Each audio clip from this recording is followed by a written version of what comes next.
Hello दोस्तों। Study क्षेत्र academy के यूट्यूब चैनल में मैं आपका स्वागत करता हूं। और आज हम डिस्कस करेंगे कि लूसेंट को कैसे पढ़ें हम। लूसेंट एक बहुत ही बहुमूल्य पुस्तक है जिसमें हमें सामान्य ज्ञान का पूरा सार मिल जाता है। लेकिन मैं जहां भी जाता हूं अपने दोस्तों या बच्चों के बीच में, मुझे वह यही प्रश्न पूछते हैं कि सर हम लूसेंट पढ़े तो पढ़े कैसे। ज़्यादातर हम देखने को बात करें तो बच्चे लूसेंट पढ़ तो रहते हैं लेकिन उन्हें कुछ याद नहीं रहता। वो मुझसे बोलते हैं कि सर हम लूसेंट पढ़ते हैं लेकिन लूसेंट की जो लैंग्वेज है वो इतनी टफ हो जाती है कि हमें याद नहीं रह पाती, या फिर हम कंटिन्यू पूरी बुक नहीं पढ़ पाते। ये सभी दिक्कतों का उन्हें सामना करना पड़ता है। तो आज हम इन्हीं बातों पर डिस्कस करेंगे कि हम लूसेंट और अन्य सामान्य ज्ञान की पुस्तकों को पढ़ने का सही तरीका क्या है जिससे हम उसे आसानी से याद कर सकें। हम जहाँ पे बात करें तो हम सबसे पहले पढ़ने की बात करें तो हम सबसे पहले क्या पढ़ें।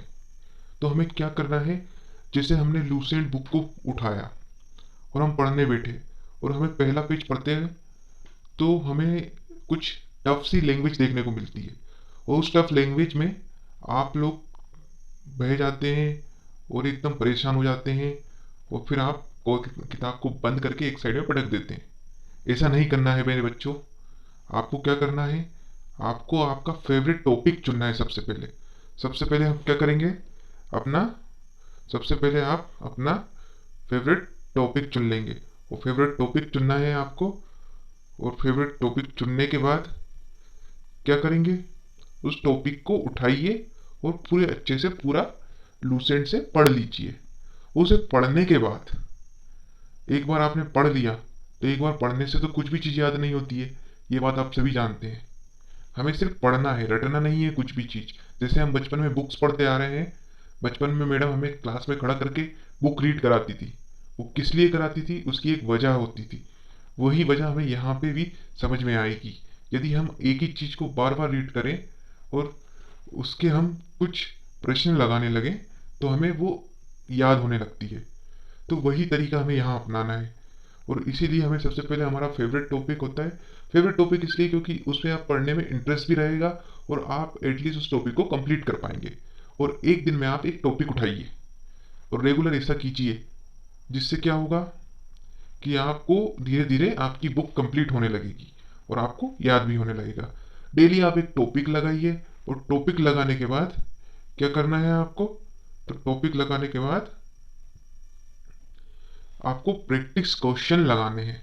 और प्रैक्टिस क्वेश्चन लगा के क्या करेंगे, तो प्रैक्टिस क्वेश्चन जो होंगे, आपने जो टॉपिक लिया था, जो टॉपिक आपने लूसेंट से पढ़ा, उसी टॉपिक पर आपको प्रश्न लगाने हैं।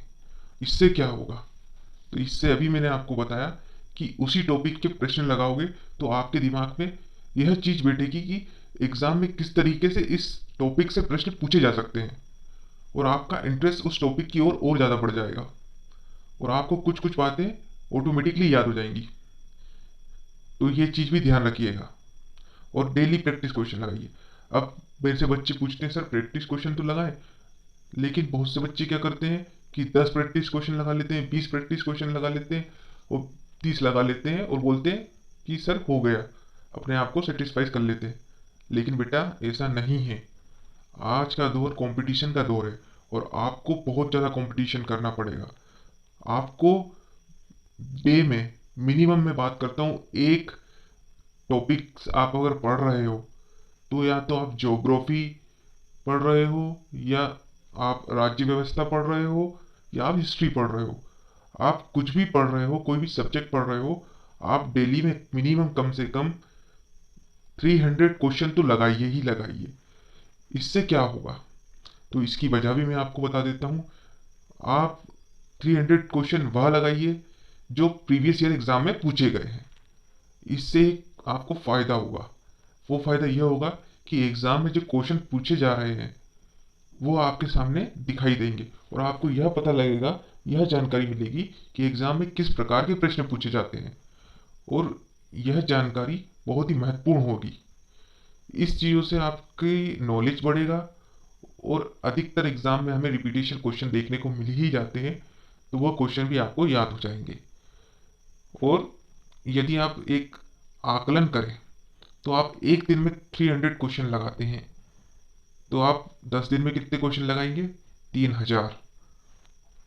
और आप एक महीने में कितने क्वेश्चन लगाएंगे? 9000। तो आप कल्पना कीजिए कि एक महीने के अंदर आपने 9000 प्रश्न लगाए हैं। तो क्या पता आपके एग्जाम में प्रश्नों में से जो 9000 प्रश्न आपने पढ़े हैं उन्हीं में से 10 प्रश्न फंस जाएं, तो ये तो आपके लिए बहुत ही बढ़िया बात होगी। तो आप समझदार हैं और इसी तरीके से आपको पढ़ाई करनी है। यही तरीका बेस्ट तरीका है और इस तरीके से अधिकतर लोग अच्छे तरीके से यही तरीका फॉलो करते हैं और कंटिन्यूसली फॉलो करते हैं। यह चीज़ आपको रेगुलर करना बहुत जरूरी है।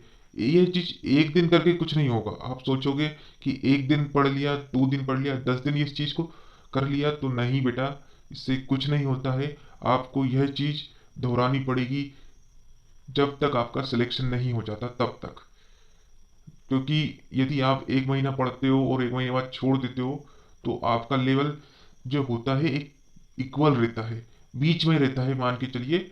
या तो वो नीचे गिरता है यदि आप नहीं पढ़ोगे तो, या तो वो ऊपर उठता है आप पढ़ोगे तो। एकदम स्थिर कभी नहीं रहता वो।